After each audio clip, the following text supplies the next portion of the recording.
Olá. Começa agora o episódio 26 do Orabolas. No episódio de hoje vamos falar de Batalhada Ohio. Toca a vinheta. Filo.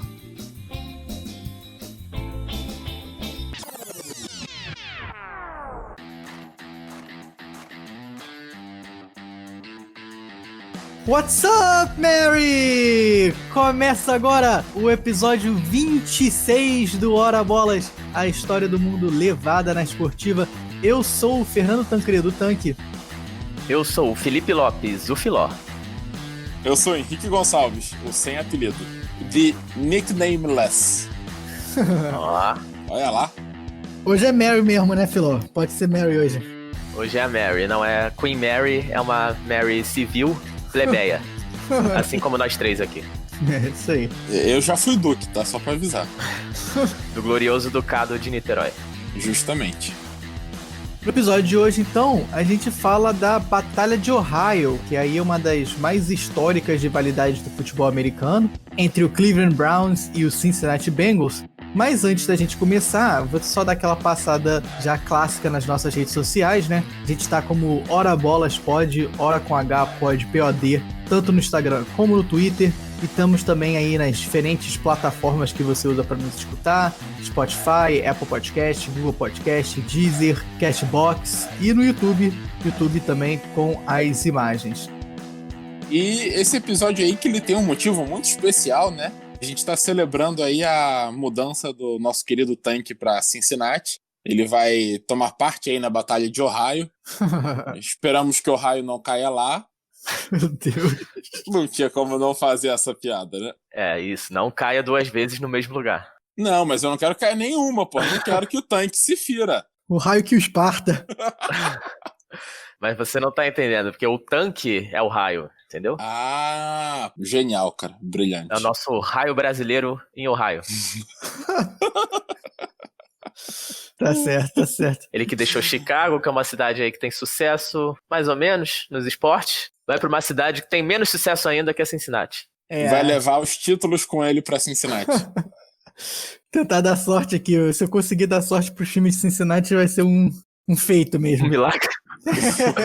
Esse sim vai ser um raio caindo duas vezes no mesmo lugar. Bem, mas eu tava em Chicago quando o Cubs foi campeão da World Series, né? Tinha 108 anos que eles não ganhavam. Então, Olha aí. É verdade. quem sabe? Bengals, o Reds, FC Cincinnati na MLS. É, mas é isso mesmo. Eu me mudei aqui pra Cincinnati agora tem aproximadamente 2 semanas. Tanto eu aqui quanto a minha esposa conseguimos empregos aqui em Cincinnati. Minha esposa que, na verdade, é aqui de Ohio, né? E um episódio especial aqui para comemorar essa mudança e uma história bem legal, na verdade, até. A gente vai ver aí que Cleveland Browns e Cincinnati Bengals, que são grandes rivais aqui no estado de Ohio, na verdade tem uma história aí bem, né, interrelacionada. Foram fundadas basicamente pela mesma pessoa. Então é uma história bem legal que a gente traz aqui para vocês hoje. Não só isso, mas a NFL ela foi fundada também em Ohio, né? Ohio é o berço aí da NFL, pode-se dizer. Porque em 1920, alguns times aí, basicamente de estados do meio oeste, Illinois, Indiana, Ohio, Michigan, se reuniram em Canton, Ohio, para criar uma liga mais nacional, que no início ela se chamava a American Professional Football Association, e 2 anos depois ela mudaria e passaria a se chamar National Football League, a NFL. Mas foi a origem da NFL em 1920 em Canton, que fica perto de Cleveland, e é onde fica o Hall da Fama da NFL até hoje. E a capital do nosso querido estado de Ohio, lá nos Estados Unidos, é a cidade de Columbus, que também tem uma relação pessoal aqui com a gente, porque nós fomos para lá no ano passado, né? Para o casamento do glorioso Tanque também, foi lá em Columbus. É. Muito bem lembrado. Então todos nós conhecemos Ohio, esse belíssimo estado, e Columbus que é uma cidade que não tem muita coisa, para ser sincero. É. Mas a viagem foi ótima e a festa também muito boa, como sempre. Momentos emocionantes. Não vou falar quem chorou, mas deixa quieto. Eu acho que é mais fácil ele estar quem não chorou. É. Só pra dizer que ninguém chorou aqui não, tá? Mas fica aqui então o convite para vocês virem para Cincinnati agora, que é uma cidade bem mais legal que Columbus. Columbus realmente não tem muita coisa para fazer. Cincinnati pelo menos tem o Rio, é mais legal que Columbus. Tem ponte, tem prédio. Já tem mais que Columbus já, só aí. E tem mais times, né? Isso, vamos chegar nos times também. Então, para contar essa história aí do clássico de Ohio, vamos começar falando da história do estado de Ohio, cujo nome vem aí do rio Ohio, e a palavra Ohio se origina do idioma indígena Seneca, e significa bom rio ou grande rio. E os Senecas, que eram um grupo de indígenas nativos da América do Norte, que historicamente ocupavam a região ali ao sul do Lago Ontário, que é um dos grandes lagos ali na divisão entre Estados Unidos e Canadá, e é o lago que fica um pouco mais acima do Lago Erie, que é exatamente esse lago acima ali do estado de Ohio. Os Senecas também que fizeram uma participação aí especial nos Sete Anões, né? Tinha seu representante lá entre os 7. Isso. Ohio também é historicamente conhecido como o estado Buckeye, por causa das árvores Buckeye, que em português seriam aí as castanheiras da Índia, né? Que aqui a gente sempre fala Sempre tem um momento biologia, né? Sempre tem nosso momento biologia, no Hora Bolas, momento botânica para vocês. Excelente. E até quem nasce em Ohio ou mora em Ohio é conhecido como Buckeye também, e até daí vem o nome do time do futebol universitário, o Ohio State Buckeyes. Eu só queria dizer que esse time perdeu muito da imponência dele, né? Depois que eu sei que eles se chamam os Castanheiros da Índia. Ah, mas você sabe como é uma castanheira da Índia, uma árvore grande, imponente. Se virar um salgueiro lutador, fica complicado, realmente. Aí dá medo. Ó. Buckeye também é um doce aqui no estado de Ohio. É um doce de chocolate com peanut butter, né? Com aquela manteiga de amendoim. E que é bem comum aqui, você consegue comprar quase que qualquer esquina que tem alguém vendendo um Buckeye. Agora eu já comecei a gostar mais. E uma curiosidade aqui sobre o estado de Ohio é que na política ele é um swing state, né, que ficou muito famoso esse termo aí agora recentemente com as eleições americanas, que é um daqueles estados que varia aí entre eleger presidentes republicanos ou democratas, e 7 presidentes americanos vieram do estado de Ohio, perdendo só para o estado de Virgínia, que tem 8 presidentes. Ohio, que é um estado que fica na região dos Estados Unidos conhecida como Midwest, que seria aí meio oeste, mas esse termo aí já é um termo mais antigo, e se você olhar no mapa mesmo, eu diria que ele fica na região meio nordeste, né, que fica ali um pouco para a esquerda de Nova York, da Pensilvânia, e o termo Midwest vem aí de tempos antigos, quando ainda não tinha aquela grande colonização no oeste americano, e a referência era ali o nordeste mesmo, né, que foram as primeiras áreas ocupadas pelos ingleses. Então, por exemplo, se você estivesse em Nova York, para você, Ohio ficaria aí no Midwest ou no meio oeste. E as 3 principais cidades de Ohio são Columbus, que eu citei aqui a capital, que inclusive foi escolhida por ficar basicamente no centro geográfico do estado, além das 2 cidades aí dos times que a gente vai falar, Cincinnati, que fica bem na esquerda e bem embaixo, e Cleveland, que fica no extremo oposto, lá na direita em cima, ali num dos grandes lagos norte-americanos, o Lago Erie. E puxando aí pro que o Philó mencionou, e a gente já até falou um pouco disso no nosso episódio 12, né, quando a gente falou do time de futebol americano de Washington, os Estados Unidos começaram com aquelas 13 colônias, né, na costa leste, e Ohio, então, foi o 17º estado a se juntar aos Estados Unidos, ou seja, foi o 4º estado após aquelas 13 colônias iniciais a fazer parte do país, né. E até hoje, na verdade, Ohio é um estado bem importante aqui dentro dos Estados Unidos. E só para exemplificar isso, Ohio tem o 8º maior PIB e é o estado com a 3ª maior produção industrial dentre os 50 estados dos Estados Unidos também. Isso, e ele também é muito importante porque é o único estado americano que tem uma saudação em seu nome, né? Hi, Ora, bolas murchas, chegou cedo hoje. Essa murchou bastante. Essa também murcha. Eu diria também que ele é um estado importante porque ele é o estado onde está sendo gravado o Hora Bolas agora também, né? Justamente. Estado onde o Tanque mora agora. E para contar um pouco da história da formação desse estado, existem evidências arqueológicas que mostram que essa região do Vale de Ohio já era habitada por povos nômades desde 13 mil anos antes de Cristo. E durante séculos aí de existência de populações ali foram mudando. Como eu falei, eram muitas populações nômades, então não se assentaram naquela região inicialmente. E depois de Cristo, essa região foi habitada durante séculos por povos indígenas, até a chegada dos ingleses, né, para dominarem ali o nordeste dos Estados Unidos, como a gente contou também. E já sob domínio inglês, a história começa a mudar um pouco no século XVII, com as famosíssimas Guerras dos Castores. Não sei se vocês já ouviram falar. Isso tem nome de programa da Discovery, hein? Eu acho que faz muito sentido, porque já que o Buckeye é uma castanheira, né? Pô, tem que ter o quê? Castor brigando pela árvore. Mas faz todo sentido, além do que é a região de grandes lagos, né? E se tem grandes lagos, tem grandes castores. Isso é óbvio. Pô, justamente, claro. Por que não? Então, as Beaver Wars, ou as Guerras dos Castores, foram uma série de conflitos aí lutados durante todo o século XVII, na verdade, de 1609 até 1701, 92 anos aí de confronto, e foram guerras entre vários povos indígenas e em regiões diferentes, mas tudo ali em volta desses grandes lagos norte-americanos. No final da guerra não teve nenhum vencedor de fato, né? Ninguém dominou aquela área. Porém, essas guerras ajudaram a ampliar a influência francesa na região. A França que dominava ali parte do que é hoje o Canadá, onde ficam ali as cidades de Montreal, Quebec, etc. E essas guerras dos castores têm esse nome porque, desde os tempos medievais, grande parte da corte europeia obtinha suas peles, né, da Rússia e da Escandinávia, até que os americanos começaram a fazer esse comércio de peles, vindas ali dessa região dos Grandes Lagos, no século XVI. E aí, quando os ingleses, franceses e holandeses estabeleceram suas colônias ali nessa região, começou uma guerra por esses pontos de comércio de peles, e esses três povos também começaram a guerrear com as tribos indígenas que já estavam ali antes deles. Por isso, todos esses conflitos ficaram conhecidos como as Guerras dos Castores. Tem até uma série que mostra um pouco disso aí, que é a nossa dica de entretenimento da semana, a série Frontier, né, Fronteira em inglês, que tá aí no Netflix, e que é com o nosso glorioso Aquaman, né, o Jason Momoa. Bravo. E mostra exatamente esse começo do comércio de peles aí vindo dos Grandes Lagos. E já no início do século XVIII, com o fim das Guerras dos Castores, quem dominou grande parte do território que hoje em dia é Ohio foram os Iroquois.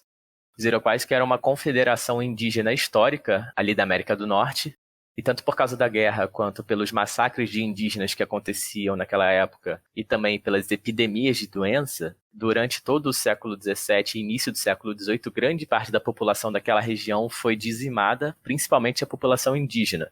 E os poucos indígenas que continuaram ali, parte desses Iroquois e algumas outras tribos, foram sendo dispersadas aos poucos, até que no ano de 1830 ocorreu o ato de remoção indígena, que oficializou aí essa mudança dos indígenas que foram expulsos de Ohio e muitos acabaram indo ali para o sul dos Estados Unidos. A gente já tocou nesse assunto também no nosso episódio 12, mas a gente vê que o meio oeste americano, essa região, tem uma herança indígena bem forte, né? Até se a gente pensar no nome dos estados, né? Ohio é um nome indígena, Illinois é um nome indígena, Michigan é um nome indígena. Tem algumas cidades também, né? Como Chicago, que é um nome indígena. Então a gente vê que realmente essa herança indígena é bem forte aqui no meio oeste americano. Exatamente. E antes ainda desse ato de remoção dos indígenas, em 1754, as forças francesas e as forças inglesas se enfrentaram pelo domínio daquela região. Numa guerra conhecida como a Guerra Franco-Indígena, acabou que com o apoio de algumas tribos indígenas, os ingleses venceram a guerra. E com essa vitória dos ingleses, a França cedeu seu controle sobre a região, ficando ali só com a área do que hoje é o Canadá. E Ohio voltou a ser domínio da coroa britânica, domínio que se estendeu até a Revolução Americana de 1776, quando os Estados Unidos se tornaram independentes, e Ohio passou a ser oficialmente um território americano com o Tratado de Paris de 1783. E com a Revolução Americana foi criado o que eles chamavam na época de Território Noroeste, embora, como eu falei, fica ali no Nordeste, mas para eles era Noroeste na época. E era uma região gigantesca que acabou dobrando o tamanho dos Estados Unidos, depois das 13 colônias iniciais. E ela continha o que hoje são os estados aí de Ohio, Indiana, Illinois, Michigan, Wisconsin e até parte de Minnesota. E essa região também foi muito importante porque quando ela foi criada, ela já foi criada como uma região livre da escravidão. E isso acabou sendo essencial para a eleição do Abraham Lincoln, que depois culminaria aí na Guerra Civil Americana, travada aí entre Norte e Sul, o Sul a favor da escravidão e o Norte lutando contra. E esse território noroeste foi essencial para a vitória do Norte. Esse território que a gente fala é porque a expansão americana, ela se deu numa época, obviamente, em que não se conhecia o resto do continente ainda, e à medida que eles iam conquistando o espaço, eles criavam territórios. E com o tempo, os territórios eram divididos em estados. Isso, e justamente nessa divisão do território noroeste, que foi fundado depois o estado de Ohio, em 1803, e em 1816, Columbus foi escolhida como a capital, aí, como eu disse, por ficar no centro geográfico do estado. E Ohio também foi um estado essencial durante a Guerra Civil Norte-Americana, que aconteceu de 1861 a 1865. Por causa da sua posição, que era uma posição central ali nos Estados Unidos, para o confronto, além de ter sido o estado que mais cedeu tropas para as forças do Norte. E apesar de tudo isso que o Filó falou aí, a maior controvérsia de Ohio, na verdade, é porque Ohio é considerado aqui nos Estados Unidos como sendo o berço da aviação mundial, porque foi onde os Wright Brothers, né, os irmãos Wright, nasceram, né? Então essa talvez seja aí... Tem coisas que a gente desconsidera. Vale a pena. Então essa aí talvez seja a maior controvérsia e a maior mentira que o estado de Ohio conte até hoje. Ohio é o berço da segunda aviação mundial, né? Os segundos inventores do avião aí, depois do Santos Dumont, obviamente. É o berço de você empurrar o aviãozinho do topo do monte para ele planar e cair. É o berço do planador, não do avião. Eu queria dizer que eles estão muito wrong aí nessa história dos irmãos Wright. Tá certo. Passando então aqui para a Batalha de Ohio, a rivalidade entre Bengals e Browns, aí da NFL. A verdadeira Batalha de Ohio, né? Essa sim é a batalha que importa. Não teve Castor, não teve nada. O que importa é Bengals e Browns. Eu preferiria ver uma guerra entre castores aí do que ver um jogo entre Browns e Bengals, pra ser sincero. Eu tô com você também, né? Concordo. Embora se tivesse castores jogando futebol americano, poderia ser interessante de se ver. Provavelmente seria melhor do que um jogo entre Browns e Bengals mesmo. É quase o desenho, né? Castores Pirados, que aliás, outra dica de entretenimento aqui, um desenho muito bom da Nickelodeon da nossa época. Era realmente bem engraçado. E pra não botar dois castores brigando, né, que é feio, rinha de animal a gente não apoia, a gente pode botar um duelo de castores pra ver quem constrói mais rápido uma represa. Muito bom, muito bom. Bom, mas passando dos castores para os jogadores de futebol americano, a gente começa falando do Cleveland Browns, que é o primeiro grande time de futebol americano de Ohio e, na verdade, um dos primeiros grandes times da NFL. Ele que dominou a NFL por um tempo. Mas para falar do Browns, a gente tem que falar antes do Paul Brown, que foi um dos grandes inovadores aí do início do futebol americano, década de 30, 40. O senhor Paul Brown, assim que se formou na universidade, com 22 anos, decidiu virar técnico. E aí, em 1932, ele se tornou técnico da sua high school, que era a Massillon Tigers. Massillon, que é uma cidade que fica bem perto de Canton, que, como a gente disse, é o berço da NFL e é onde fica o Hall da Fama. E o Paul Brown era um técnico tão genial para a época que, de 1935 a 1940, ou seja, 3 anos depois dele virar técnico de Massillon, ele ganhou 5 vezes o título de futebol americano estadual das high schools e 4 vezes o campeonato nacional de high school, ou seja, foi o campeão nacional de escolas. Para ter uma ideia, as equipes dele só sofreram 168 pontos em 6 anos. Ou seja, menos de 30 pontos num ano. Muita gente leva 30 pontos num jogo. Esse domínio de Massillon foi tão grande com o Paul Brown que em 1940, Ohio State, como a gente já falou aí, o Filó contou do Ohio State Buckeyes, que é um dos grandes times de futebol americano universitário, tradicionais e até hoje, decidiu contratar ele, embora ele só tivesse 33 anos. Mas o Paul Brown era tão revolucionário que valia a pena. Inclusive, um parênteses rápido é que nessa época, até a década de 30, 40, até o pós-guerra, o futebol americano universitário ele era maior, mais famoso, mais badalado do que a própria NFL. Então, você imagina o cara sair da high school para treinar um dos maiores times do esporte na época.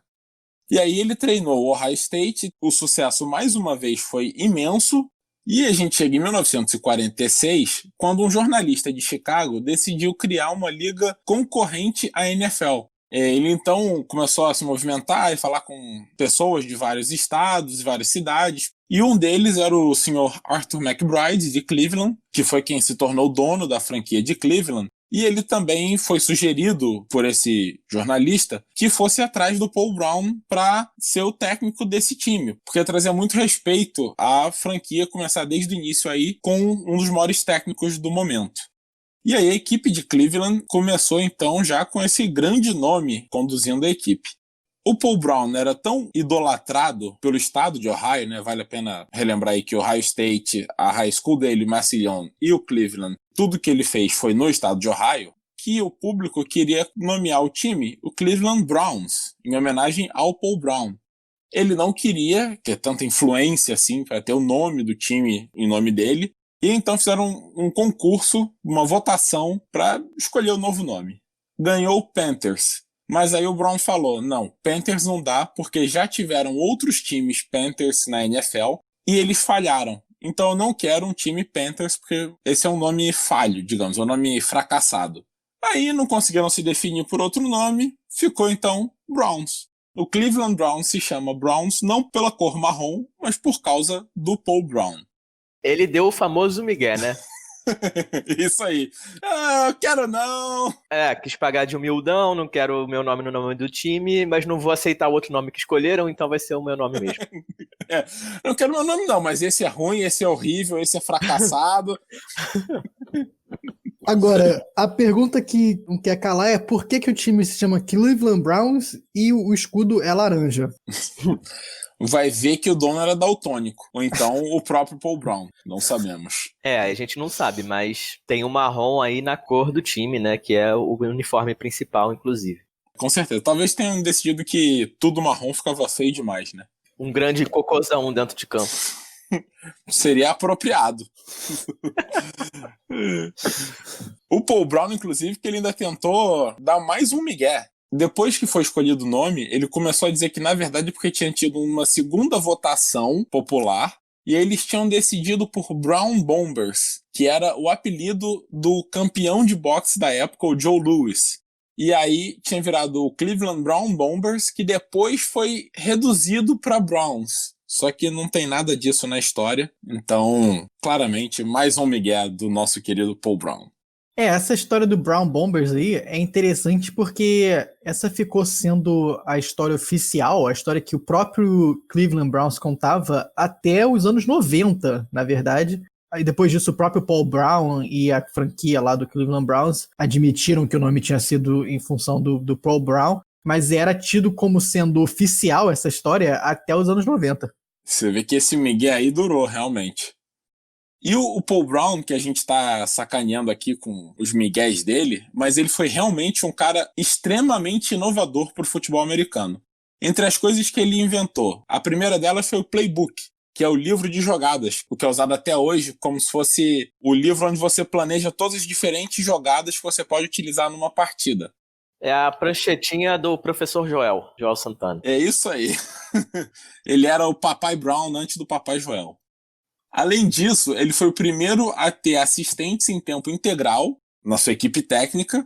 Ele foi o primeiro a fazer testes de QI, testes de conhecimento nos jogadores, que é algo que é feito até hoje. Ele foi o primeiro a usar fitas de jogo dos adversários para se preparar para cada um.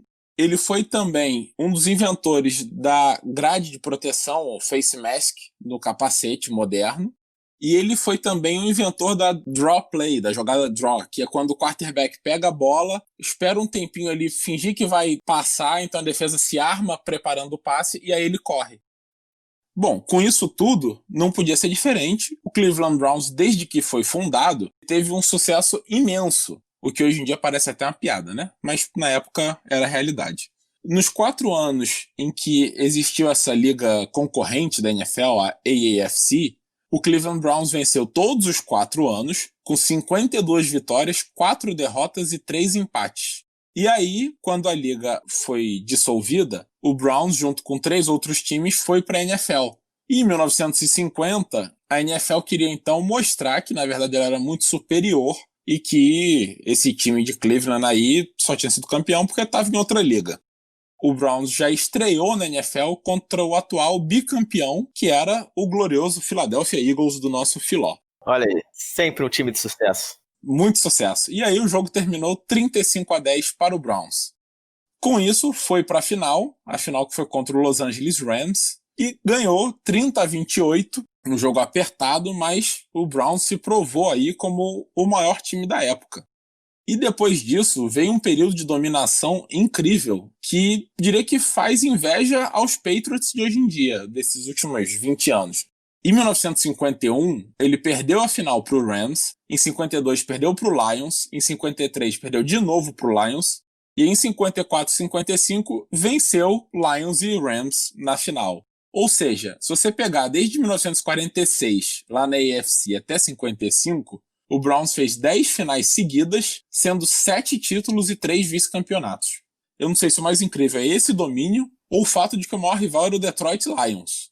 É interessante mesmo que esses 2 grandes times da época, aí, Lions e Browns, hoje em dia são talvez os 2 piores times da NFL já há muitos anos, né? E também volta muito no que a gente falou lá no episódio 20 sobre as grandes secas dos esportes americanos. São 2 dos principais times aí há décadas já sem ganhar um título, sem chegar à final e até sem ganhar a sua própria divisão. Outro time que está em grande seca também é o Cincinnati Bengals, né? Que a gente vai ver já já. Já já a gente chega lá. Browns e Lions, que são os únicos times na história da NFL a terem terminado uma temporada sem ter ganho um jogo. Os 2 terminaram aí 0-16 recentemente. Vê aí como os tempos mudam, né? Em 1953, embora fosse do meio dessa grande época de sucesso aí do Browns, começaram as turbulências. O Arthur McBride, que era o dono do time e fundador, ele começou a ser investigado por conexões com a máfia. Ele foi julgado, né? Ele depois disso seria até condenado, mas muitos acham que por isso ele acabou sendo forçado a vender o clube. Então em 53 ele vendeu para 4 empresários aí de Cleveland, entre eles o senhor Dave Jones, que era o principal acionista e que não era aquele pirata de Piratas do Caribe. Já ia perguntar se ele tinha tentáculos na cara mesmo. Seria útil, né, num jogo de futebol americano, porque ia pegar todas as bolas, né? Mas você vê que com isso começaram as turbulências do Browns. E aí, em 1955, o quarterback, o Otto Graham, se aposentou e o time entrou em decadência. Isso teve um ponto positivo, que em 57, então, os Browns escolheram o Jim Brown. Só que a tradição de Browns no Browns é grande, né? Jim Brown, que é um dos maiores running backs da história aí. E aí, com o Jim Brown, os Browns tiveram uma sobrevida ainda. Em 1957, o Paul Brown venceu seu último título com a equipe. Foi mais uma vitória sobre o Lions, 59-14. Um atropelo, uma destruição, né? Foi um chocolate, né, dos Browns. Chocolate amargo, né? Amargo pro Lions e doce pra eles, né? É verdade. Se tem Brown no Browns, o time vai bem. Se não tem Brown no Browns, o time vai mal. Brown. É isso aí. E aí, o time começou a cair, começou a ter problemas com os quarterbacks. E em 1960, o time foi vendido de novo, dessa vez para o Art Model, que foi o dono da equipe aí pelo resto da sua existência. Até o que a gente já citou no episódio 2, o Filó falou muito da mudança de Cleveland para Baltimore em 95, causada pelo Art Model. Mas enfim, ele foi o dono daí para frente. E ele, assim que assumiu, prometeu que o Paul Brown teria carta branca para mandar o que quisesse em Cleveland. Que o time era dele, que a sua carreira, a sua trajetória falavam por si mesmo. Só que em 61 e 62, o Browns foi mal. Alguns jogadores começaram a reclamar do estilo do Paul Brown, que era um estilo mais manda-chuva ali, querendo mandar em tudo, né, bem rígido. E aí, o Art Modell, que era bem mais novo que o Paul Brown, inclusive, vale a pena falar que ele assumiu o time com 35 anos de idade, acabou ficando do lado desses jogadores que estavam criticando e decidiu, então, depois de 62, demitir o Paul Brown. Paul Brown, que obviamente não gostou nada disso, e aí a gente vai ver que vai ter consequências para o Browns e para essa rivalidade. Essa saída do Paul Brown aí de Cleveland foi, na verdade, o começo da seca de Cleveland, que dura até hoje, né? Mais uma dessas maldições aí dos esportes americanos, que a gente já falou bastante aqui no episódio 20. Pois é, eles tiveram um título em 64, 2 anos depois da saída dele, mas foi só para dar aquele gostinho, para eles acharem que não ia ter problema, e depois disso foi ladeira abaixo. E essa saída do Paul Brown aí de Cleveland é quando começa realmente essa rivalidade que a gente tá falando aqui hoje, né, da Batalha de Ohio, porque o Paul Brown sai lá de Cleveland em 62, na verdade ele é demitido tecnicamente no ano de 63, e depois disso ele fica pensando em outras maneiras dele voltar à NFL. Em 66, 3 anos depois, o Paul Brown começa a conversar com o governador de Ohio e com pessoas aqui da região de Cincinnati e começa a surgir a ideia de criar um time também em Cincinnati justamente para rivalizar com o Cleveland Browns. Você vê que além de mandar o miguezão, o Paul Brown era rancoroso, né? O problema dessa possível criação da franquia em Cincinnati, entretanto, era que Cincinnati não tinha um estádio de futebol americano grande o suficiente para sediar jogos da NFL. Então o Paul Brown acabou sendo negado algumas vezes aí, essa tentativa de se juntar à NFL. E aí uma outra possibilidade para essa franquia que estava começando aí em Cincinnati era eles se juntarem à AFL, que era uma liga concorrente aí à NFL. Só que o próprio Paul Brown não queria se juntar à AFL porque ele considerava que a AFL estava no nível muito abaixo da NFL.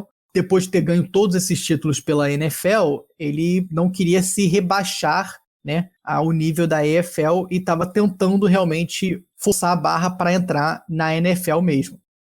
Mas aí o destino de Cincinnati acabou mudando em 67, quando a AFL e a NFL resolveram se unir.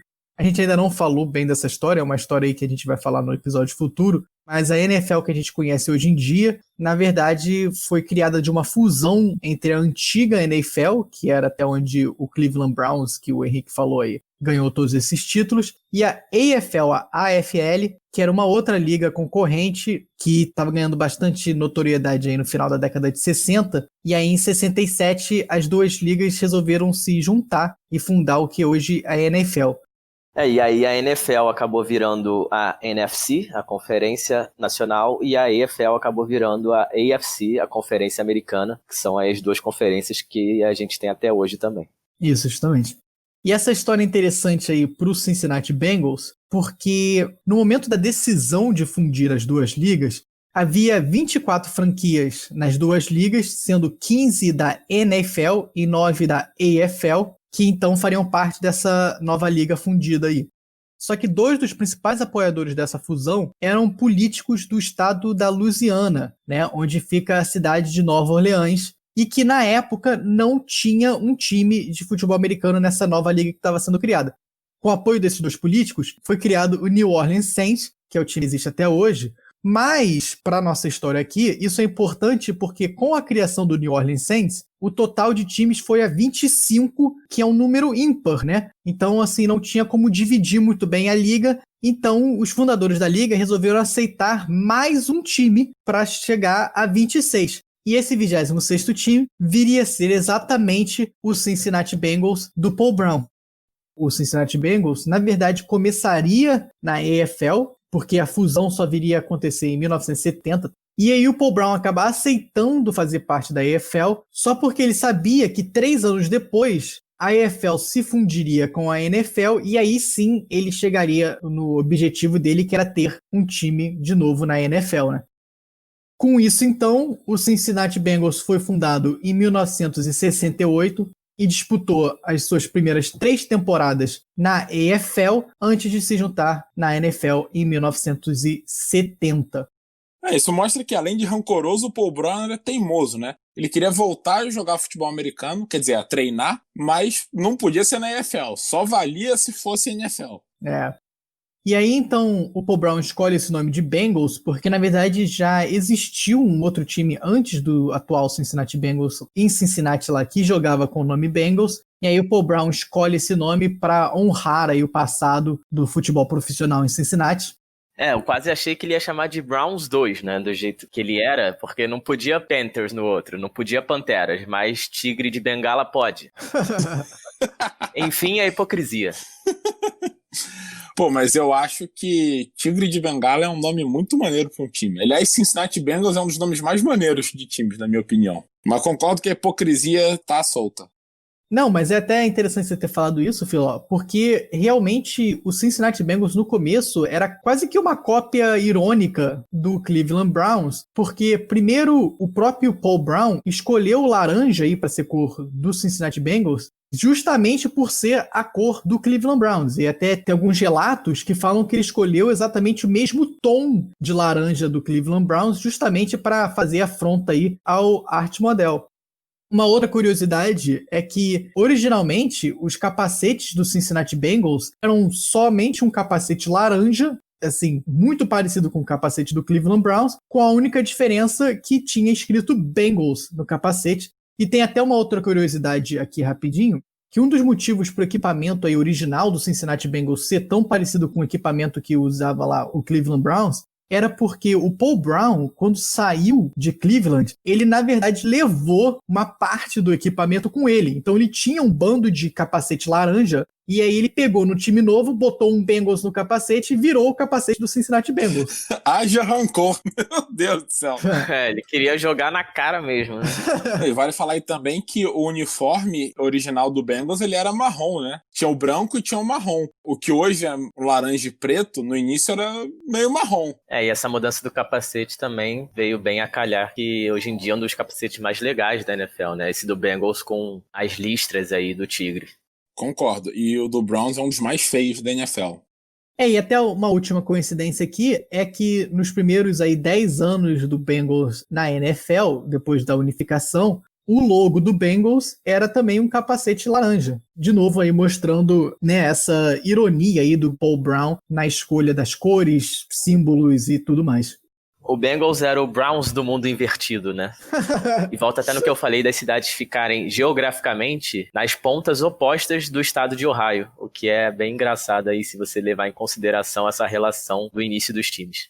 Por todos esses motivos, né, que a gente está falando aqui, o Cincinnati Bengals e o Cleveland Browns começaram a se enfrentar todo ano, e aí surge essa rivalidade que a gente está contando aqui hoje, que realmente virou uma das maiores aí do futebol americano, justamente por essa treta entre o Paul Brown e a franquia lá de Cleveland. Virou realmente algo que saiu do campo, né?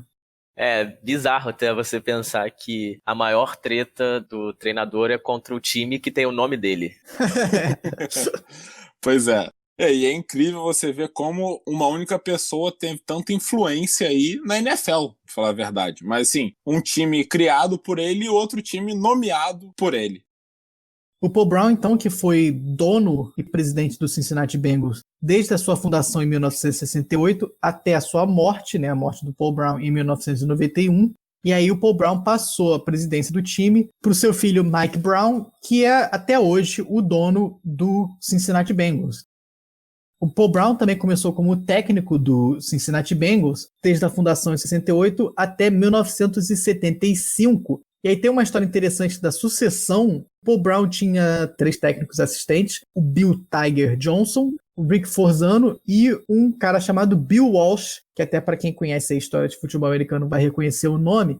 Mas com o Paul Brown se aposentando, o Paul Brown deixa o Cincinnati Bengals na mão do Bill Tiger Johnson e não na mão do Bill Walsh. Por não ser escolhido, ele acaba brigando aí com o Paul Brown e acaba saindo do Cincinnati Bengals e depois se torna o técnico do San Francisco 49ers, né? E ganha 3 Super Bowls lá com o Niners. Mas o interessante é que o Cincinnati Bengals chegou 2 vezes ao Super Bowl aí na década de 80 e nas 2 vezes eles enfrentaram o San Francisco 49ers justamente do Bill Walsh e perderam as 2. e até hoje o Bengals nunca mais se recuperou dessas 2 derrotas, né? Eu acho que na verdade é porque o Bill Johnson foi malandro, botou o apelido de Tiger, e aí não tinha como ele não ser o técnico do Bengals.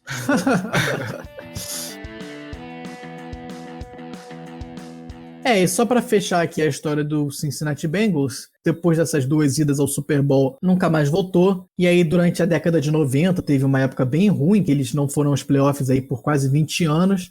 Voltaram a melhorar já na década de 2000. Mais recentemente, de novo, tem tido temporadas bem ruins. Mas uma última curiosidade que a gente queria trazer aqui para vocês é o estádio do Bengals. O Bengals inaugurou um estádio novo no ano de 2000, e aí eles nomearam o estádio justamente de Paul Brown Stadium, né?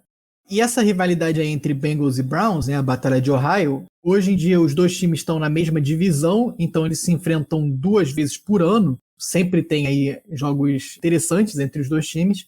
E a vantagem histórica aí no confronto é do Cincinnati Bengals, com 51 vitórias contra 44 vitórias do Cleveland Browns. Então aí dos 2 times sofríveis, parece que o Bengals é talvez um pouquinho melhor do que o Browns, pelo menos no confronto direto. São 2 times que realmente vêm muito mal aí há décadas. Como a gente contou até no episódio 20, são 52 temporadas sem título para ambos os times. O Bengals aí desde que foi fundado, nunca ganhou. E o Browns desde seu título em 64, mas aí a gente tira 3 anos dessa conta, daquela história que eu também já contei, que o Browns se mudou para Baltimore e depois voltou a existir, então ele ficou 3 anos fora da liga. Por isso, 52 anos de seca para os 2 times. Somadas aí 104 temporadas de seca no futebol americano de Ohio.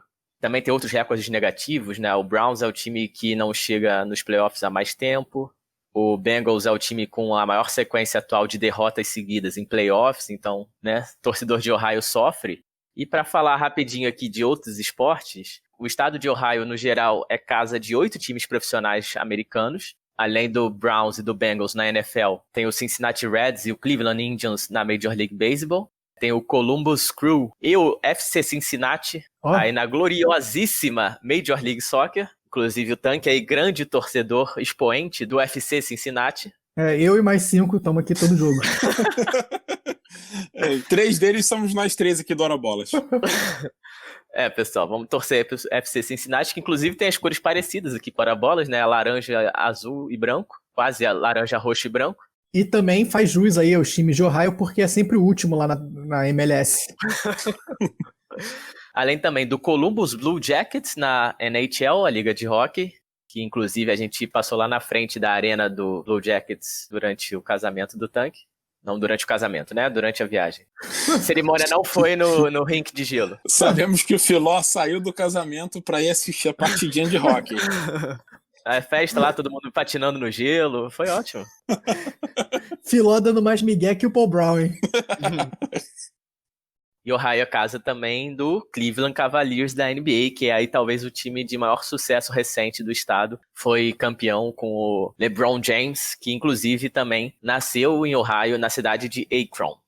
Então, para falar um pouco mais aqui das histórias sofríveis de Bengals e Browns, a gente passa para o nosso próximo segmento. Nossas histórias.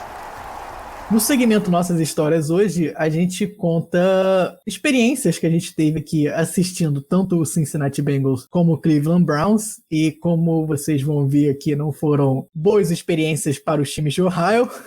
Mas foram boas pra gente, né? Foram engraçadas. Mas foram boas pra gente, foram engraçadas, Vale a pena ver os times se ferrarem também. Ainda mais pra gente que não torce pra esses times, né? Embora o Tanque agora, imagino que vai torcer um pouco pro Bengals, embora seja rival aí do seu Pittsburgh Steelers. Sim. Mas a esposa é Bengals, né? Então vai ter briga em casa aí.